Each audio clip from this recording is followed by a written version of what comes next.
Hello and welcome back to my YouTube channel. Today, we're diving into a massive moment for India's energy future, a technological marvel that can literally create more fuel than it burns. This is the story of a dream that's been 50 years in the making, and it's finally coming true. So, our story really kicks off in April 2026.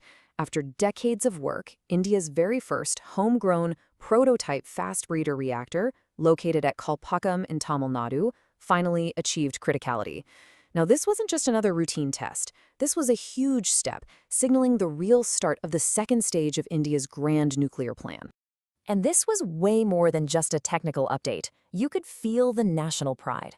As Prime Minister Narendra Modi pointed out, getting this reactor running wasn't just about flipping a switch. It was a powerful statement to the world about India's self-reliance and its engineering genius. Now, you probably keep hearing this word criticality. And you might be thinking, what does that actually mean? Well, the simplest way to think about it is this. It's the exact moment a car engine fires up and can run all by itself. It's that final, crucial confirmation that the heart of the reactor is working perfectly, ready to start generating power. A moment like this, well, it was a long time coming. The journey actually began way back in 2004. That's right, it took 2 full decades of tackling some immense engineering puzzles to get here. From loading the core to finally getting that self-sustaining reaction going, this has truly been a marathon of scientific persistence. To really get why this one reactor is such a big deal, we need to zoom out and look at the master plan. See, this isn't just about building one more power plant. It's a critical piece of a much larger, visionary strategy that was laid out decades ago by the father of India's nuclear program himself, Dr. Homi Bhabha. You see, India's whole nuclear strategy was born from a major resource challenge. The country just doesn't have a lot of uranium, which is the standard nuclear fuel. But what it does have is one of the world's largest reserves of something else, thorium. So this whole 3-stage program is a brilliant, long-term plan to bridge that gap and tap into the incredible energy potential of all that thorium.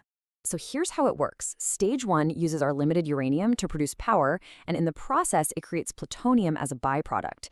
Now, Stage 2, which we've just entered with this new reactor, takes that plutonium. And this is where the magic really happens. These fast breeder reactors not only make power, but they also breed even more fuel.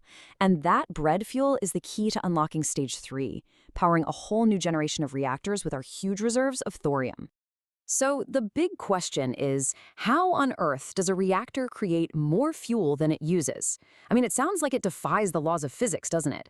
But the answer isn't magic. It's just some really, really clever nuclear science. So let's break down what makes these things tick.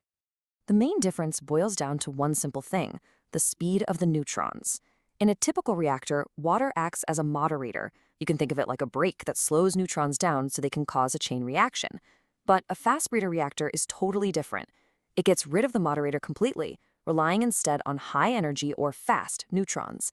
This fast neutron environment is the secret sauce that makes the whole breeding process work.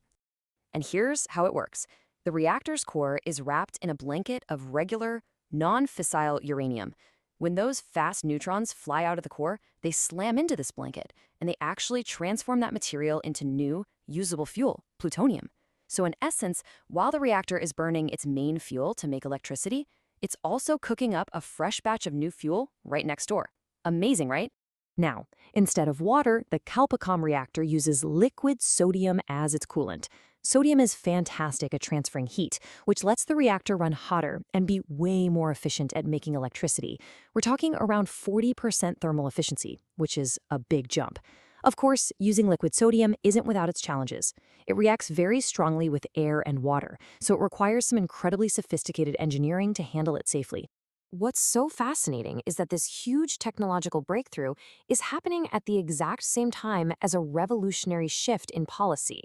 Because for India to really scale up its nuclear ambitions, the tech alone isn't enough. You also need the right legal and financial system to back it up. And that's where the Shanti Bill of 2025 comes in. This is a truly landmark piece of legislation.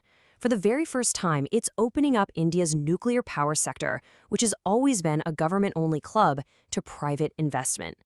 The bill sets up a new mixed ownership model, allowing private companies to invest up to 49% in nuclear projects.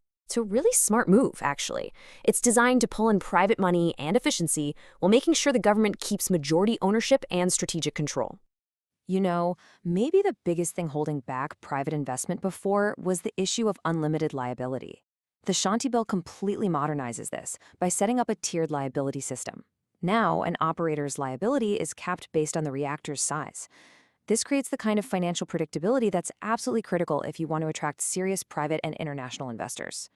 So, when you put these two huge developments side by side, the tech success of the breeder reactor and the policy revolution of the Shanti Bill, you can really start to see the grand vision for India's energy future coming into focus.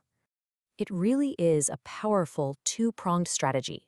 On one hand, you have the technology key, the breeder reactor, that creates the fuel for stage 3. And on the other hand, you have the policy key, the Shanti Bill, which unlocks the investment needed to build all of it. Together, they are set to massively accelerate India's journey toward its ultimate goal, achieving real energy security with its own thorium. And the goal here is anything but small. The national ambition is to have 100 gigawatts of nuclear power capacity by the year 2047. Just to put that into perspective, that is more than 10 times India's current nuclear capacity. It is a massive goal, and these developments are what make a target like that finally seem achievable.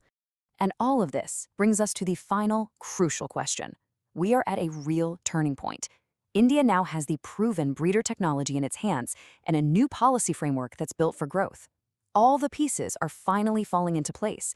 So the question is no longer if India can achieve its 3-stage nuclear dream, but really, how quickly can it make this thorium-powered future a reality?